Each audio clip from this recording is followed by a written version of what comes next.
Hello अस्सलाम वालेकुम। उम्मीद आप सब खैरियत से होंगे। जैसे कि आज का हमारा टॉपिक है वो क्लास 8 की science chapter number 4 pollutants and there effects of environment. उसका कंप्लीट ओवरव्यू है एक्सरसाइजेस का। सबसे पहले हमारे यहाँ क्वेश्चंस आंसर्स में इन सर्किल द करेक्ट ऑप्शंस हैं। नंबर 1 है indicate N air pollutant among the following. तो यहाँ में से आप बताएं कि एयर पॉल्यूटेंट कौन सा है। तो नंबर डी कार्बन डाइऑक्साइड है। The gas which is responsible stop ultraviolet radiation coming from the sun.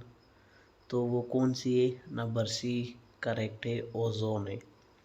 Which of the following is not a green house gas. तो यहाँ से ग्रीन हाउस गैस कौन सी नहीं है? बेसिकली वाटर कोई gas ही नहीं है।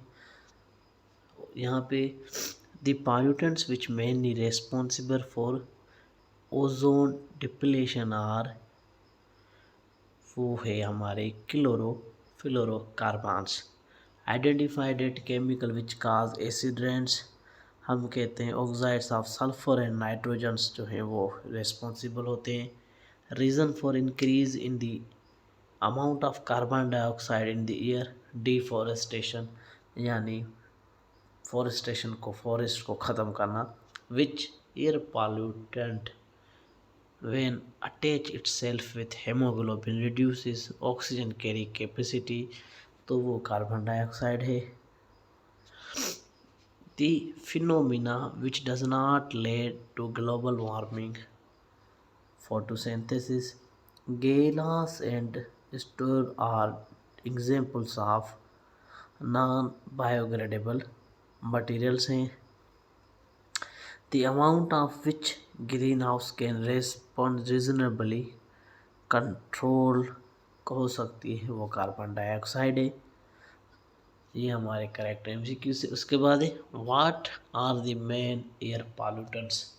एयर पॉल्यूटेंट्स मेन सबसे पहले कार्बन मोनोऑक्साइड है, सल्फर डाइऑक्साइड है, nitrogen nitrogen oxide, chlorofluorocarbons हमारे ये मेन कह सकते हैं आप क्या हैं,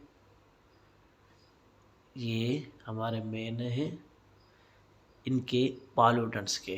कार्बन की आपने पढ़ी है, कार्बन धुएं से जो बनता है, सल्फर डाइऑक्साइड से मेल होती है उसके अंदर। नाइट्रोजन के ऑक्साइड्स क्या करते हैं, वो मुसलसल जो सी उसमें चेंजिंग आती है। यहाँ पे क्वेश्चन नंबर 2 है name the green houses gases.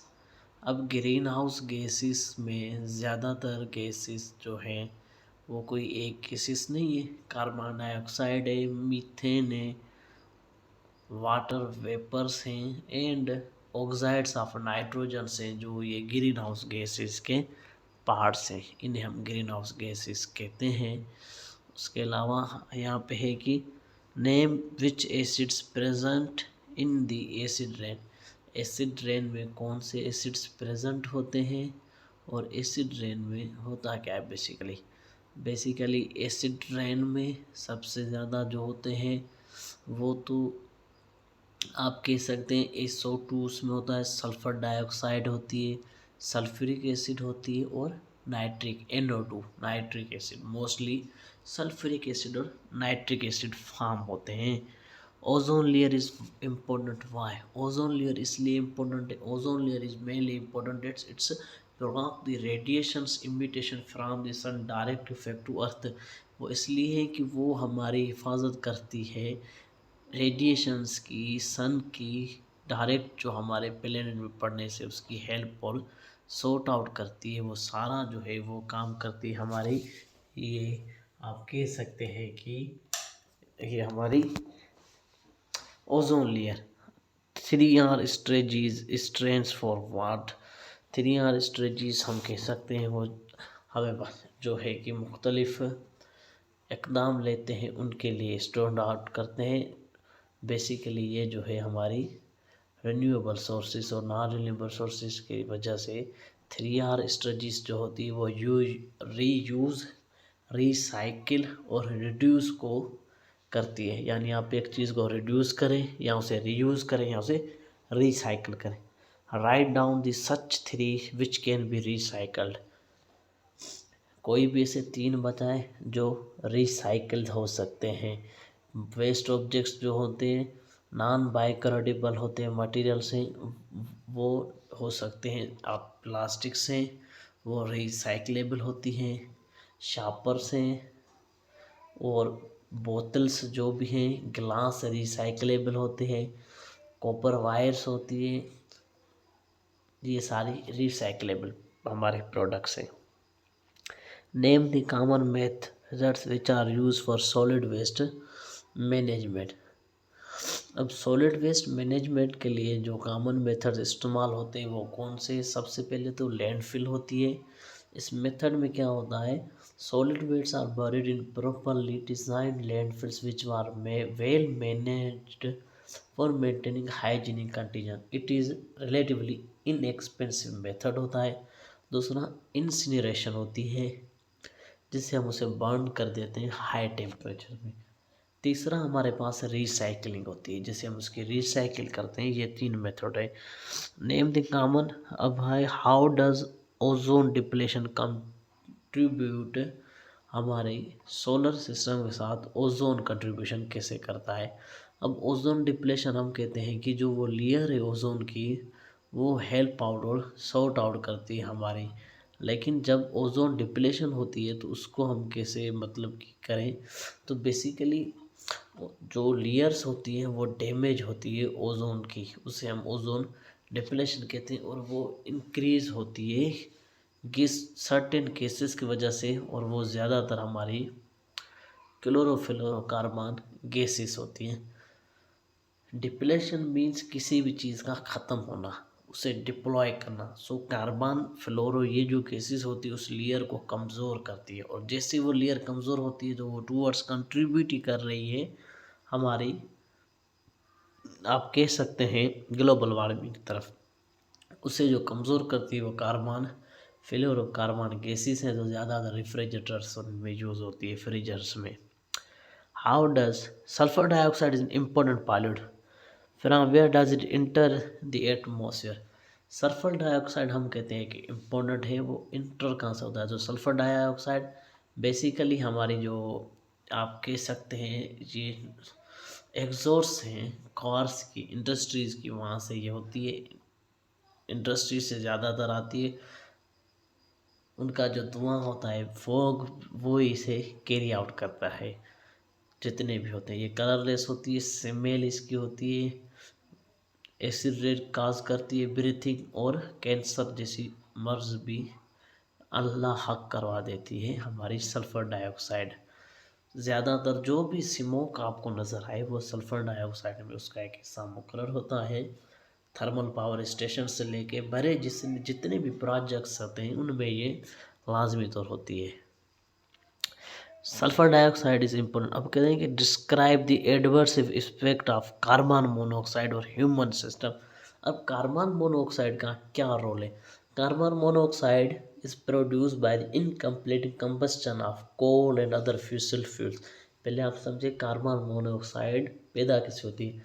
Carbon monoxide पैदा ऐसे होती है जो हम जला रहे हैं कोयल या फ्यूल को, नेचुरल फ्यूल में ऑल ओवर चीज़ें आ जाती है, गैस भी आ जाता है, जो स्टेशंस पे फिलिंग है वो भी पेट्रोल की दूसरी चीज़ें, smoke release from motor vehicles भी, industries the main source of carbon monoxide होती हैं।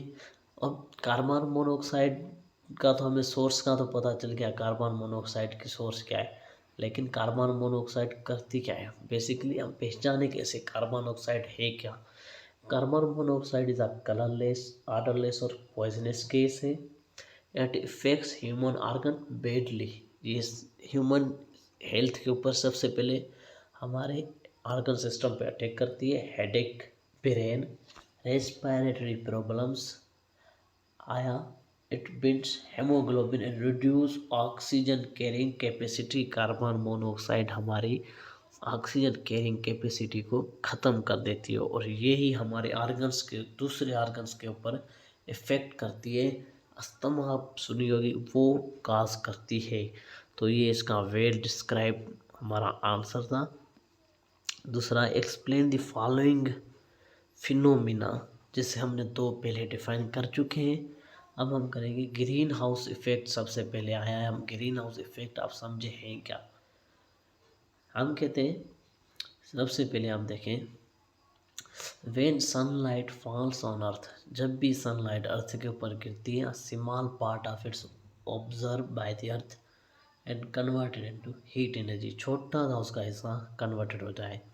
अ part of this reflected earth in back to the atmosphere, some gases present होती हैं जिनमें कार्बन डाइऑक्साइड, मीथेन, ऑक्साइड्स, ये जो होती है ये अर्थ काजिंग एटमॉस्फेयर इंक्रीज कर देती है, और इन गैसेस की वजह से ग्रीन हाउस इफेक्ट होता है। हम इन्हें ग्रीन हाउस गैसेस कहते हैं, इसलिए इसे हम ग्रीन हाउस इफेक्ट कहते हैं। वैसे ग्रीन हाउस जो रूम होते हैं ग्लास पैनल्स के बने होते हैं, वो ग्रोथ के लिए होते हैं, वो अलग चीज़ है। अब दूसरा हमारे पास है ओजोन डिप्लेशन। हम कहते हैं a layer of ozone upper of the atmosphere stops ultraviolet rays या रेडिएशंस को रोकती है, लेकिन वो कमज़ोर हो जाती है, harmful due to the carbon fluoro, carbon की वजह से, जो हमारे एयर कंडीशन रेफ्रिजरेटर्स इनके ऊपर लगी होती है। दूसरी हमारी जो है वो है ग्लोबल वार्मिंग। ग्लोबल वार्मिंग हम किसे कहते हैं? Sudden increasing in temperature. हम सिंपल टर्म्स में उसे ग्लोबल वार्मिंग कहते हैं। सडन इंक्रीजिंग ऑफ टेम्परेचर उसे हम ग्लोबल वार्मिंग कहते हैं। वो इंक्रीज ग्रीन हाउस इफेक्ट और ओजोन डिप्लेशन की सूरत में होता है, यानी कि ग्रीन हाउस इफेक्ट और ओजोन डिप्लेशन की वजह से ही वो बहुत ज़्यादा इंक्रीज हो जाता है। इसकी दूसरी भी वजूहत हैं। सबसे पहले तो ह्यूमन्स जो होते हैं वो burning fuel, the amount of atmosphere gases increase in the atmosphere, this speeds up the green house effect. वो ग्रीन हाउस इफेक्ट को एकदम फैला देते हैं। उसके अलावा हमारे पास एसिड रेन, हमने फिनोमिना पढ़ा है। एसिड रेन कैसे बनती है? जब नाइट्रेट्स एंड सल्फाइड्स मिल जाते हैं तो एसिड रेन फ्लो आउट करती है। उसके बाद है point out the air pollutants you found your local ways and suggest to produce, जो हमारे लोकल में आप ये कर सकते हैं, ये आपकी एक्सरसाइज है। ज़्यादातर हमारे यहाँ लोकली वाटर पॉल्यूटेंट और सेवरेज का सिस्टम बहुत ज़्यादा होता है। What is deforestation? डिफॉरेस्टेशन क्या है? बेसिकली डिफॉरेस्टेशन फॉरेस्टेशन को ख़त्म करना है, प्लांट्स को मुकम्मल तौर पे ख़त्म करना, जो भी जंगलात हैं उन्हें ख़त्म करना, उसे हम डिफॉरेस्टेशन कहते हैं। फॉरेस्ट अब कहते हैं उसे डिफॉरेस्ट कहते हैं हम, ठीक है। सबसे पहले हम कहते हैं कि destruction of forest a result of human activities termed as deforestation, यानी डिस्ट्रक्शन करना फॉरेस्ट की, उसे हम डिफॉरेस्टेशन कहते हैं। और उसके इफ़ेक्ट्स बहुत ज़्यादा ख़तरनाक होते हैं वाइल्ड लाइफ में। सबसे पहले उसका इफ़ेक्ट बढ़ता है हमारे इन्वायरमेंट में, सर्टेन टेम्परेचर इंक्रीज़ हो जाता है, इन्वायरमेंट का कार्बन डाइऑक्साइड की कंजप्शन बढ़ जाती है और ग्रीन हाउस इफेक्ट बढ़ जाता है। दूसरा, डिफॉरेस्टेशन की वजह से all non cultivated plants and animals are collectively called wildlife, और वो अपने हैबिटाट से अलग हो जाते हैं। वाइल्ड लाइफ, हम जो है प्लांट्स डिस्ट्रॉय कर रहे हैं यहाँ फॉरेस्ट, वो तो बेसिकली हैबिटाट है ना, वो किसका हैबिटाट है?